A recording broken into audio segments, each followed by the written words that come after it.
தொடக்க வேளாண் கூட்டுறவு வங்கிகளில் பெற்ற பயிர்க்கடனை ரத்து செய்து சென்னை உயர்நீதிமன்றம் வழங்கிய தீர்ப்பிற்கு டெல்லியில் போராடும் விவசாயிகள் வரவேற்பு தெரிவித்துள்ளனர்.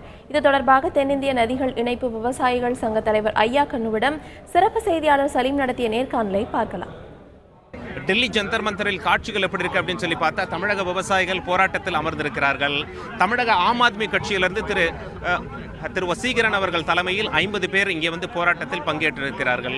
விவசாயிகள் இன்னொரு புறம் யோகா பண்ணி கொண்டிருக்கிறார்கள். இந்த நிலையில் தான் சென்னை உயர்நீதிமன்ற தீர்ப்பு வந்திருக்கிறது. விவசாயிகள் எல்லாம் கொண்டாட்டத்தில் ஆழ்ந்திருந்தார்கள். அந்த தீர்ப்பு என்ன, இது எந்த மாதிரி ஒரு தாக்கத்தை தமிழகத்தில் ஏற்படுத்த பொழுது இந்திய அளவில் அடுத்த கட்ட நடவடிக்கை என்னவாக இருக்க போகுது அப்படின்னு சொல்லி திரு ஐயா கண்ணா அவர்களை கேட்போம்.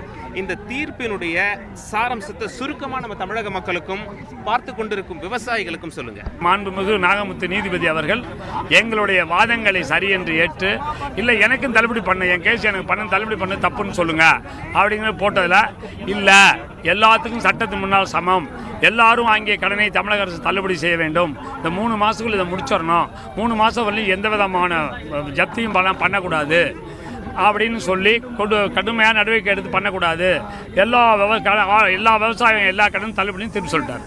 அது எங்களது விவசாய சங்கத்துக்கு கிடைத்த பெரிய வெற்றி. தேசிய தென்னிந்திய நதிகள் இணைப்பு விவசாயம் தான் கேஸ் போட்டோம். அது எங்களுக்கு கிடைத்த வெற்றி. டெல்லியிலே நாங்கள் போராடுவது, அங்கே கோஆபரேட்டிவ் சொசைட்டி இங்கே தேசியமாகப்பட்ட வங்கியில் வாங்கிய கடனை தள்ளுபடி என்று போராடுகிறோம். இதிலையும் எங்களுக்கு வெற்றி கிடைக்கும் என்று நம்புகிறோம். இந்த வழக்கை ஒரு முன்மாதிரியாக வைத்து உச்சநீதிமன்றத்தை நாடுவீர்களா? இல்லை, ஏன்னா அங்கே அரசு ஒரு பாதிப்பா மக்களுக்கு 16 லட்சம் மக்களுக்கு தள்ளுபடி பண்ணிருந்துச்சு. எல்லாத்தையும் ஈக்குவல் பிஃபோர் லான்னு தான் வழக்கு போட்டோம்.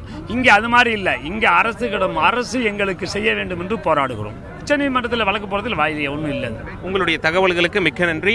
டெல்லி ஜந்தர் மந்தர் பகுதியிலிருந்து தந்தி செய்திகளுக்காக கேமரா பர்சன் புபேந்தர் சிங்குடன் சலீம்.